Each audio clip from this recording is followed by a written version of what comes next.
Ayoko na sana sa'yo ay sabihin na mahal pa rin kita.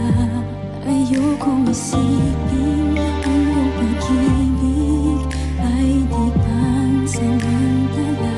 Ngunit bakit ngayon sa piling ko'y wala ka? Hindi ko maamin sa aking sarili